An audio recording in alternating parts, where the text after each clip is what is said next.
Hi అండి, అందరికీ నమస్తే. నేను నా రాక్షసుడు పార్ట్ 3, పార్ట్ 1, పార్ట్ 2 చూసి పార్ట్ 3 చూడండి. ఇంకా రాలేదేంటి నువ్వు అనుకున్నా, వచ్చేసావా అని అంటూ వస్తుంది ఆ పెద్దావిడ. ఆమె కాళ్ళకి దండం పెడుతుంది మిహిరా. చాలు చాలు, ఈ వినయాలన్నీ నా కోడల దగ్గర పెట్టుకో, నమ్ముతుంది కానీ నా దగ్గర కాదు అని వ్యంగ్యంగా మాట్లాడుతూ ఉన్న ఆమె మాటలకి మిహిరా ముఖం చిన్నపోతుంది. అత్తయ్య గారు, అలా అంటారేంటి? మీరు ఎలా మాట్లాడితే మన మిహిరా బాధపడుతుంది అని చిన్నబోయిన మిహిరా మొహం చూసి అంటుంది అంబిక. అంబిక వాళ్ళ అత్తయ్య గారు అన్నమాట ఈవిడ. నేనేమన్నాను అని తను బాధపడ్డానికి? ఈ కాళ్ళకి దండం పెట్టేది నా దగ్గర వద్దమ్మా, మీ అత్తయ్య గారి దగ్గర పెట్టుకోమని చెప్పాను, అంతే కదా. ఓయ్ పిల్ల, దీనికే బాధపడిపోయావా అని దబాయించినట్టే అడుగుతుంది బామ్మ మిహిరాని. లేదు బామ్మగారు, నేనేమీ బాధపడలేదు అని ఫేక్ స్మైల్ మొహానికి తగిలించుకుంటుంది మిహిరా. అంబిక, నా మనవళ్ళ ఆఫీస్ నుంచి ఇంటికి వచ్చేసారా అని అడుగుతుంది ఆ పెద్దావిడ. అమర్ వచ్చేసాడు అత్తయ్య, ఆయనకి ఆఫీస్ నుంచి ఇంటికి రావడానికి టైం పడుతుంది అని చెప్పారు. ఇంకా చిన్నోడు రాలేదు అని చెప్తుంది. కన్నయ్య ఇంకా ఇంటికి రాలేదా? ఈ పాటికి ఇంటికి వచ్చేసి ఉండాలి కదా. వస్తూ ఉంటాడులే బామా, ఆఫీస్లో వర్క్ ఎక్కువ అవుతుందేమో అంటూ కిందకు వస్తాడు ఈ లోపు అమర్. అతని వెనుకే శ్రద్ధ కూడా వస్తూ ఉంటుంది. లేట్ అయి ఉంటే ముందుగా చెప్తాడు కదా వాడు అని మిహిరా వైపుకు చూసి, నా మనవడు ఎక్కడా అని అడుగుతుంది ఆ పెద్దావిడ. దాంతో అందరూ మిహిరా వైపుకు చూస్తారు. బామా, మీరు మిహిరాని అడుగుతున్నారేంటి అని అడుగుతుంది శ్రద్ధ. మీ చెల్లే కదా, నా మనవడి పియ్యే, వాడు ఎక్కడికి వెళ్ళి ఉంటాడో తనకి తెలిసే ఉంటుంది కదా. ఇదిగో పిల్ల, నా మనవడు ఆఫీస్లో ఉన్నాడా అని అడుగుతుంది. ఈ పాటికే మీకు అర్థమైపోయి ఉండాలి, అంబిక ఇంకో కొడుకు మన హీరో అని. బామా, సార్ నాకన్నా ముందే ఆఫీస్ నుంచి బయలుదేరారు అని చెప్తూ ఉండగా ఇంట్లోకి వస్తూ ఉంటాడు రణవ్. ఏంటి అందరూ హాల్లో మీటింగ్ పెట్టారు అని అందరూ ఒక చోట ఉండడం చూసి అడుగుతాడు. మీటింగ్ ఏమి లేదులే కన్నయ్య, నువ్వేంటి ఈ రోజు లేటుగా వచ్చావు అని అడుగుతుంది బామ్మ. ఆఫీస్ నుంచి ఇంటికి వస్తూ ఉండే దారిలో మా ఫ్రెండ్ కనిపించాడు బామ్మ, వాడితో మాట్లాడుతూ ఉంటే లేట్ అయ్యింది.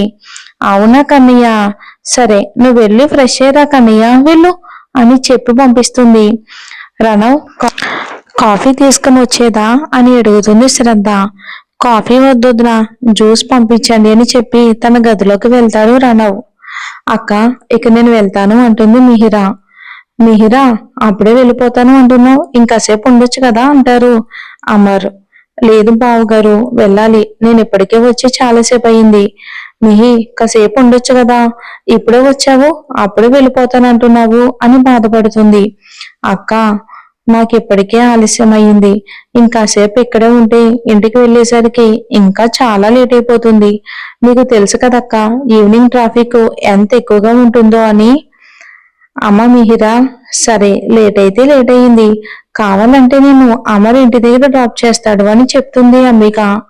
బావగారు ఎందుకులే అత్తయ్య, నేను వెళ్తాను కదా అంటుంది.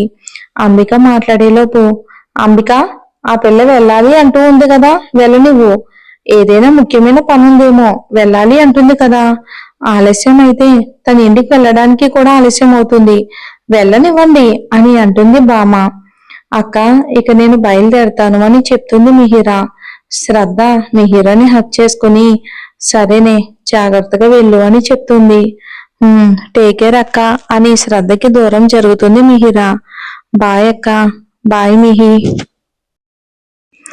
ఇక మిహిరా వెళ్ళటంతో, ఇదిగో అమ్మాయి, మీ చెల్లి వెళ్ళింది కదా, నా మనవడు నిన్ను జ్యూస్ పంపించమని చెప్పి ఎంతసేపు అయింది, ఇంతవరకు వాడికి జ్యూస్ పంపించలేదేంటి నువ్వు? సారీ బామ్మ, సారీ కాదు, ముందు నా మనవడికి జ్యూస్ పంపించు. ఇప్పుడే పంపిస్తాను బామ్మ, ముందు ఆ పని చూడు. ఎప్పుడు వచ్చాడు నా కన్నయ్య, వాడిని ఎవరూ పట్టించుకోరు, నేనే చూసుకోవాలి నా మనవణ్ణి అని గొనుగుతూ వెళ్తుంది బామ్మ. శ్రద్ధ జ్యూస్ చేసి రణవ్ కోసం జ్యూస్ తీసుకుని వెళ్తుంది. ఈ లోపే రణవ్ ఫ్రెష్ అయ్యి ఫోన్ చూసుకుంటూ ఉండగా శ్రద్ధ జ్యూస్ తీసుకుని వస్తుంది. రణవ్, వదినా, మీరు జ్యూస్ తీసుకుని వచ్చారేంటి? పనమ్మాయి చేత పంపించి ఉండొచ్చు కదా. పనమ్మాయి బామ్మగారు పిలిచారు అని వెళ్ళింది రణవ్. అందుకే నేను తీసుకుని వచ్చాను అని జ్యూస్ ఇస్తుంది. అయినా మీరెందుకు తీసుకుని వచ్చారు వదినా? మమ్మీ తీసుకుని వచ్చేది కదా అంటూ జ్యూస్ గ్లాస్ తీసుకుంటాడు రణవ్. ఏ రణవ్, నేను నీ కోసం జ్యూస్ తీసుకుని రాకూడదా అని అడుగుతుంది శ్రద్ధ. అయ్యో, నేను అలా అనడం లేదు వదినా, మీకెందుకు శ్రమ అని అంటున్నా. మన వాళ్ళ కోసం చేసేదాన్ని శ్రమ అని ఎలా అనుకుంటావు రణవ్ అని స్మైల్ ఇస్తుంది. వదినా, అన్నయ్య ఎక్కడున్నారు అని అడుగుతాడు రణవ్. ఆయన రూమ్ లో ఉన్నాడు రణవ్. వదినా, మిహిర వెళ్ళిపోయిందా అని అడుగుతాడు. ఇంతకు ముందే వెళ్ళింది రణవ్. ఏ, మిహిరతో ఏమైనా పనుందా రణవ్ అని అడుగుతుంది శ్రద్ధ. పనేమీ లేదులే వదినా, ఇప్పటికే లేట్ అయింది కదా, ఇంటికి వెళ్ళిందో లేదోనని అడిగాను. లేదు రన్నావు, మిహి లేట్ అవుతుందని తొందరగానే వెళ్ళిపోయింది. నేను అత్తయ్య గారు ఎంత ఉండమని చెప్పినా ఉండను అంది. మీ అన్నయ్య కూడా లేట్ అయితే డ్రాప్ చేస్తాను అని చెప్పినా సరే వెళ్ళాలి అని వెళ్ళిపోయింది అని శ్రద్ధ తన ఫ్లోలో తను చెప్తూ ఉంటుంది వాళ్ళ చెల్లి గురించి. అటు రణవ్ మాత్రం నాకు చెప్పకుండా నన్ను కలవకుండా వెళ్తుందా, చెప్తా అని కన్నింగా ఆలోచిస్తూ ఉంటాడు. అప్పుడే అక్కడికి వచ్చిన అమర్, ఏంటి వదిన మరిది ఏదో మీటింగ్ పెట్టున్నారు అని అడుగుతాడు. అవునవును, మిమ్మల్ని ఎలా ఆడుకోవాలా అని నేను రణవ్ డిస్కస్ చేసుకుంటూ ఉన్నాము. ఏ రణవ్ అని అంటుంది శ్రద్ధ నవ్వుతూ. అబ్బా, నా తమ్ముడు నీకు సపోర్ట్ చేస్తాడు అనుకున్నావా? వాడెప్పుడు నా పక్కనే అని గొప్పగా చెప్తాడు అమర్. ఒకప్పుడు మీ తమ్ముడు మీ పక్కనేమో కానీ ఇప్పుడు రణవ్ నా పార్టీ.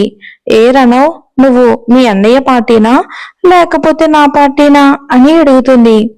చెప్పు రణవ్, నువ్వు నా పార్టీయే కదా? అన్నయ్య, నేనెప్పుడు కూడా నీ పార్టీనే అని రణవ్ అనగానే కాలర్ ఎగరేస్తూ చూసావా అన్నట్టు శ్రద్ధ వైపు ఒక లుక్ వేస్తాడు అమరు. దాంతో అలిగినట్టుగా ముఖం పెడుతుంది శ్రద్ధ.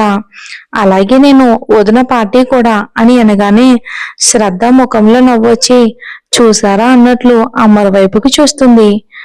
ఏంట్రా ఇద్దరు పార్టీ అంటూ ఉన్నావు? ఉంటే నా పార్టీలో ఉండాలి, లేకపోతే మీ వదిన పార్టీలో ఉండాలి, కానీ ఇలా ఇద్దరు వైపు ఉన్నావు అని చెప్పి మాయ చేస్తూ ఉన్నావా అని అమర్ అనగాని కృష్ణ పరమాత్మలో నవ్వుతాడు రణవ్. అన్నయ్య, నేనెప్పుడు నీకు సపోర్ట్ చేస్తాను, అలాగే వదినికి సపోర్ట్ చేస్తాను. నేను మీ ఇద్దరి వైపు, అలా ఇద్దరి వైపు ఉంటాను అంటే కుదరదు. నువ్వు నా వైపా లేకపోతే మీ వదిన వైపా ఒక్కరిని చెప్పాలి. ఒక్కరిని డిసైడ్ చేసుకోవాలి అంటే నేను వదిన వైపు అని రణవ్ అనగానే శ్రద్ధ అమర్ని చూసి వెక్కిరిస్తూ చూసారా రణవ్ నా వైపే అని కాలర్ ఎగరేసి అమర్ చెప్పినట్టే చెప్తుంది శ్రద్ధ. ద్రోహి, అన్నకు సపోర్ట్ చేయకుండా నిన్న కాక మొన్న వచ్చిన వదినికి సపోర్ట్ చేస్తావా అని ఉక్రోషంగా మాట్లాడతాడు అమర్. అన్నయ్య, నేను చిన్నప్పటి నుంచి నీ వైపే కదా, నీకే కదా సపోర్ట్. ఇప్పుడు వదిన టైం వచ్చింది కాబట్టి ఇప్పుడు నేను వదిన ఒక పార్టీ.